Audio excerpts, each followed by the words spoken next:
There's no feeling more intense than starting over. If you deleted your homework the day before it was due, as I have, or if you left your wallet at home and you have to go back after spending an hour in the commute. If you won some money at the casino and then put all your winnings on red but it came up black. If you got your best shirt dry cleaned before a wedding and then immediately dropped food on it. If you won an argument with a friend and then later discovered that they just returned to their original view. Starting over is harder than starting up. If you're not ready for that, like if you've already had a bad day, then what you're about to go through might be too much. Feel free to go away and come back. I'll be here. Alright, thanks for coming with me on this trip. I'll understand if you have to take a break at any point. Just find a safe place to stop and quit the game. Don't worry, I'll save your progress, always, even your mistakes. This game is a homage to a free game that came out in 2002 titled Sexy Hiking. The author of that game was Jazwares, a mysterious Czech designer who was known at the time as the father of B games. The B games are rough assemblages of found objects. Designers slap them together very quickly and freely, and they're often too rough and unfriendly to gain much of a following. They're built more for the joy of building them than as polished products. In a certain way, Sexy Hiking is the perfect embodiment of a B game. It's built almost entirely out of found and recycled parts, and it's one of the most unusual and unfriendly games of its time. In it, your task is simply to drag yourself up a mountain with a hammer. That act of climbing, in the digital world or in real life, has certain essential properties that give the game its flavor. No amount of forward progress is guaranteed. Some cliffs are too sheer or too slippery, and the player is constantly, unremittingly in danger of falling and losing everything. Anyway, when you start Sexy Hiking, you're standing next to this dead tree that blocks the way to the entire rest of the game. It might take you an hour to get over that tree. A lot of people never got past it. You prod and you poke at it, exploring the limits of your reach and your strength, trying to find a way up and over. And there's a sense of truth in that lack of compromise. Most obstacles in video game worlds are fake. You can be completely confident in your ability to get through them once you have the correct method or the correct equipment or just by spending enough time. In that sense, every pixelated obstacle in Sexy Hiking is real. The obstacles in Sexy Hiking are annihilating, and that makes the game uniquely frustrating. But I'm not sure Jazwares intended to make a frustrating game. The frustration is just essential to the act of climbing, and it's authentic to the process of building a game about it. A funny thing happened to me as I was building this book. I'd have an idea for a new obstacle, and I'd build it, test it, and it would usually turn out to be unreasonably hard. But I couldn't bring myself to make it easier. It already felt like my inability to get past the new obstacle was my fault, as a player rather than as a builder. Imaginary mountains build themselves from our efforts to climb them, and it's our repeated attempts to reach the summit that turns those mountains into something real. When you're building a video game world, you're building with ideas, and that can be like working with a quickset cement. You mold your ideas into a certain shape that can be played with, and in the process of playing with them, they begin to harden and set until they're immutable, like rock. At that point, you can't change the world, not without breaking it into pieces and starting fresh with new ideas.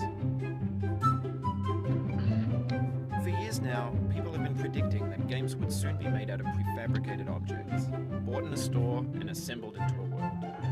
And for the most part, that hasn't happened, because the objects in the stores are trash. I don't mean they look bad or that they're badly made, although a lot of them are. I mean they're trash in the way that food becomes trash as soon as you put it in the sink. Things are made to be consumed and used in a certain context, and once the moment is gone, they transform into garbage. In the context of technology, those moments pass by in seconds. Over time, we've poured more and more refuse into this vast digital landfill that we call the internet. It now vastly outnumbers and outweighs the things that are fresh and untainted and unused. When everything around us is cultural trash, trash becomes the new medium, the lingua franca of the digital age. You can build culture out of trash, but only trash culture. B games, B movies, B music, be philosophy. Maybe this is what digital culture is. A monstrous mountain of trash, the ash heap of creativity's fountain. A landfill with everything we ever thought of in it. Grand, infinite, and unsorted.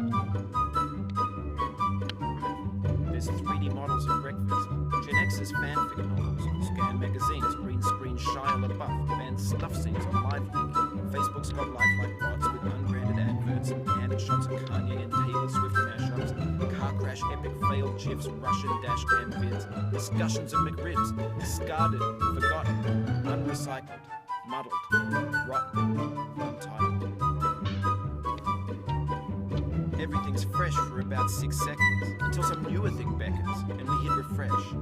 And there's years of persevering, disappearing into the pile, out of style, out of sight. In this context, it's tempting to make friendly content that's gentle, that lets you churn through it but not earn it. Why make something demanding if it just gets piled up in the landfill, filed in with the bland things? When games were new, they wanted a lot from you. Daunting you, taunting you, resetting and delaying you. Players played stoically. Now everyone's turned off by that. They want to burn through it quickly. A quick fix for the fickle, some tricks for the clicks of the feckless. But that's not you, you're an acrobat. You could swallow a baseball bat. Now I know, most likely you're watching this on YouTube or Twitch, while some dude with 10 million views does it for you. Like a baby bird being fed chewed up food. That's culture too.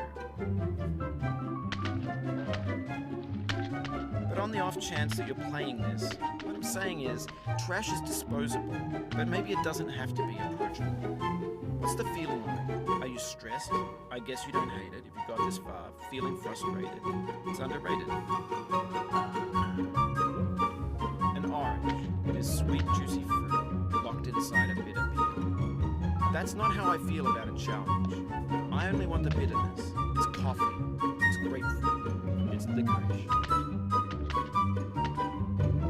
It feels like we're closer now. Composer and climber, designer and user. You could have refused, but you didn't. There was something in you that was hidden, that chose to continue. It means a lot to me that you've come this far, endured this much. Every wisecrack, every insensitivity, every setback you've forgiven me is a kingly gift that you've given me. We have the same taste, you and I. It's not ambition, it's ambition's opposite. An obdurate mission to taste defeat. You'll feel bad if you win, so I put this snake in for you. Have you thought about who you are in this? Are you the man in the pot?